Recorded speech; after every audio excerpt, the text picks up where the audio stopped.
আজ আমরা যাচ্ছি ত্রিপুরার এমন একটি জায়গায় যা কিনা সৌন্দর্য প্রকৃতির মাঝে এবং রহস্যে ভরপুর, যা শুনে শরীর শিউরে উঠবে। চলুন আজকের ভিডিওটা সেখান থেকে শুরু করি। তো হ্যালো বন্ধুরা, আমি দেবজিৎ। তো আজকে আমার ছোট একটা মিনি ব্লগে সবাইকে স্বাগতম। আমরা চলে এলাম সেই মন্দিরের ভিতরটা ছিল এতটাই শান্ত এবং সুন্দর যা তোমাদেরকে না বলে পারলাম না। আর বাইরে ছিল গাছপালা এবং নিস্তব্ধ পরিবেশ, যেটা দেখে মনটা পুরো জুড়িয়ে যায়। মন্দিরটা শুধু সুন্দর নয়, এই মন্দিরটাকে নিয়ে রয়েছে এক রহস্যময় কাহিনী। এই মন্দিরের পুরোহিতের মুখে শোনা এই মন্দিরে নাকি 15 থেকে 20 বছর আগে এক আচার্য ছিলেন। তিনি নাকি দেহ রেখে আত্মা নিয়ে ভ্রমণে যেতে পারতেন, তাও 3-4 দিনের জন্য। তিনি যখন আত্মা নিয়ে ভ্রমণে যেতেন তখন শরীরটা দেখতে পুরো মৃত দেহের মতো লাগতো। 2-3 দিন পরে তিনি সেই দেহে আবার ফিরে আসতেন।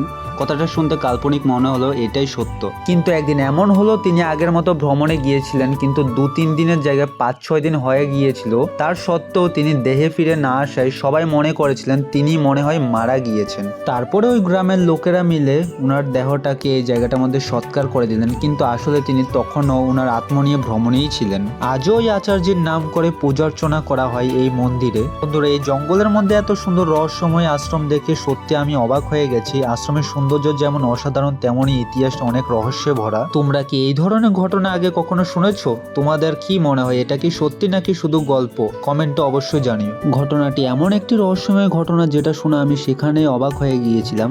তো বন্ধুরা, আশা করি আজকের ভিডিওটা তোমাদের কাছে একটু হলেও ভালো লেগেছে। যদি ভালো লেগে থাকে লাইক কমেন্ট শেয়ার করতে ভুলবেন না।